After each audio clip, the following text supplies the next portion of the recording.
Hello bachcho, let's see the question. A wooden stick of length L and radius R and density rho has a small metal piece of mass m of negligible volume attached to its one end. Find the minimum value of mass m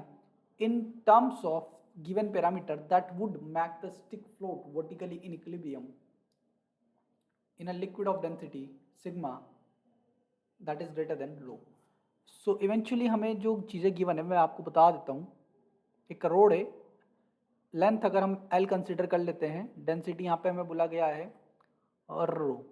liquid का density ज़्यादा है ताकि ये float कर सके, और एक मास attached है तो ऑब्वियस सी बात है कि वो लोअर एंड पे होगा, तभी हमें स्टेबिलिटी मिल सकती है, अदरवाइज नहीं मिल सकती है. ठीक है. और इस केस में अगर हम ये देखें कि इस पर यहाँ पर हम देखिए सपोज कर लेते हैं कि ये x डिस्टेंस जो है वो वाटर के लिक्विड के जो भी लिक्विड है उसके अंदर इसका लेंथ है. तो उसके लिए फॉर वर्टिकली इक्विलिब्रियम के ये जो ट्रांसलेशनल वर्टिकली इक्विलिब्रियम होगा, ठीक है, उसके लिए क्या होना चाहिए, रॉड का मास जो कि डेंसिटी इंटू वॉल्यूम होगा pi r square into l into rho into g, mass into g that is the weight of rod plus small mass m है जो लोअर एंड पे, और लोअर एंड से डिस्टेंस अगर एक्स की बात करें तो फोर्स ऑफ बायंसी वहीं पर एक्ट करेगा और वो हो जाएगा weight of displaced liquid that is pi r square x into g. ठीक है, ये फोर्स ऑफ बायंसी होगा, मतलब एक्स सबमर्ज है लेंथ, तो ये एक्स कितना आएगा, जी से जी तो कट जाएगा, तो एक्स आ जाएगा हमारा यहाँ पर, it is pi r square l rho plus small m upon pi r square. ये इक्वेशन 1 हो गया. और जो फोर्स ऑफ बायंसी हमारा एक्ट करेगा वो जस्ट x बाई 2 पर एक्ट करेगा. क्यों एक्ट करेगा, क्योंकि फोर्स ऑफ बायंसी हमारा एक्ट करता है जो हमारा सेंटर ऑफ ग्रेविटी होता है डिस्प्लेस्ड लिक्विड का वहां पर. और फॉर स्टेबल इक्विलिब्रियम अगर हम देखें, ठीक है, अगर मैं इस रोड को थोड़ा सा डिस्प्लेस कर देता हूं तो फॉर स्टेबल इक्विलिब्रियम मैं यहाँ पर देख सकता हूँ कि मेरा जो फोर्स ऑफ बायंसी होगा वो जस्ट ऊपर होना चाहिए centre of gravity of this system. ठीक है, तो हम सेंटर ऑफ मास निकालते हैं इस सिस्टम का कि सेंटर ऑफ मास जो है वो लोअर एंड से कितने डिस्टेंस पर होगा, लोअर एंड से कितने डिस्टेंस पर होगा. लेट सपोज कि हम लोअर एंड से बात करते हैं कि कितने डिस्टेंस पे ये सेंटर ऑफ मास है, तो वाई सेंटर ऑफ मास यहाँ पर हमने ओरिजिन कंसिडर कर लिया, स्मॉल एम मास यहाँ पर प्लेस्ड है, तो small m into zero plus pi r square l into rho into l by 2, because rod का सेंटर ऑफ मास तो मिड में होगा और जीरो को मास जीरो से डिस्टेंस एल बाई 2 हो जाएगा divided by total mass small m plus pi r square l rho into rho. ठीक है, तो हमें पता है कि ये जो हमारा ये जो डिस्टेंस है जहाँ पर फोर्स ऑफ बायंसी एक्ट कर रहा है ये एक्स बाई 2 है. ठीक है, और ये फोर्स ऑफ ग्रेविटी जहाँ पर एक्ट कर रहा है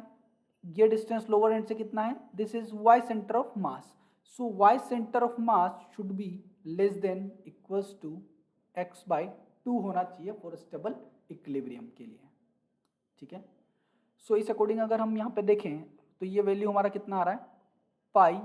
are square l rho into l by 2 divided by small m plus pi r square l into rho, that should be less than equals to x by 2, that means 1 by 2 into pi r square l rho plus small m divided by pi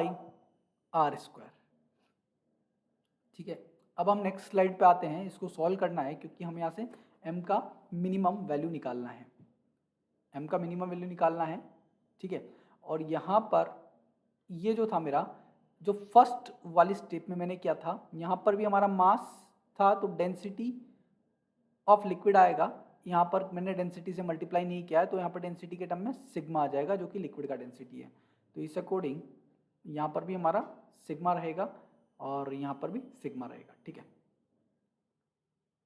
अच्छा, ये सारी values जो है वो plus है, तो plus वाली term को हम मल्टीप्लाई और डिवाइड कर सकते हैं दोनों साइड, तो उससे साइन में कोई चेंजेस नहीं आएगा,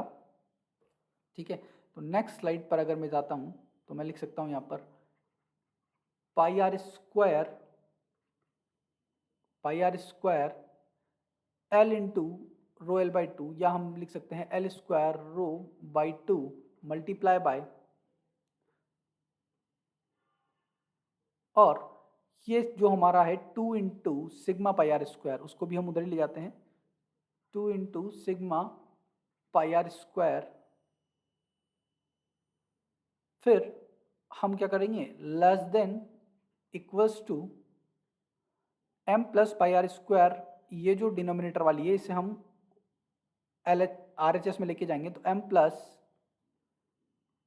plus pi r square l into rho multiply by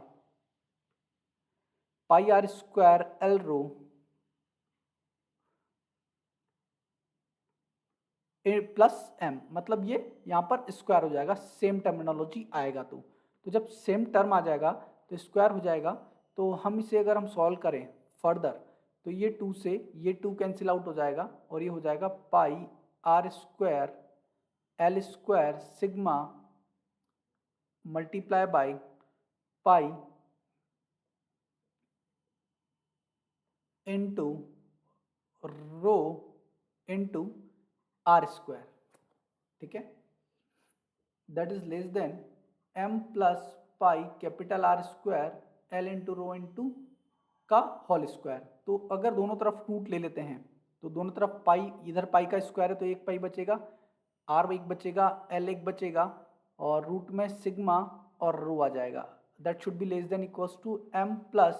pi r square l rho, या हम बोल सकते हैं कि एम को बड़ा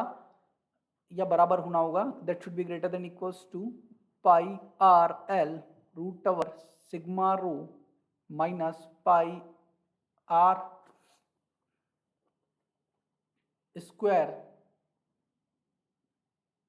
पाई आर स्क्वायर, और इधर भी स्क्वायर आएगा हमारा क्योंकि यहाँ पे आर एस टू 4 है। So pi r square l root over sigma rho minus pi r square